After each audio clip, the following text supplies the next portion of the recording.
আসসালামু আলাইকুম। যারা ইটালিতে যাবেন তাদের জন্য দারুণ সুখবর। ইতালি গভর্নমেন্ট থেকে বলা হয়েছে 2023 এবং 2024 সালের ভিসাগুলি আগে দেওয়া হবে। ইতালিয়ান গভর্নমেন্ট থেকে বলা হয়েছে 2023 এবং 24 সালে যত পাসপোর্ট জমা ছিল তাদেরকে অতি দ্রুতই সমাধান দিয়ে দিবে। চিন্তার কোনো কারণ নেই, আপনারা ধৈর্য ধরে অপেক্ষা করেন।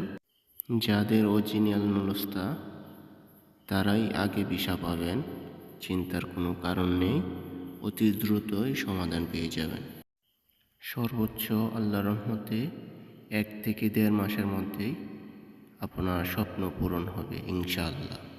আরও নতুন নতুন আপডেট পেতে আমাদের এই চ্যানেলটি সাবস্ক্রাইব করুন। ধন্যবাদ সবাইকে।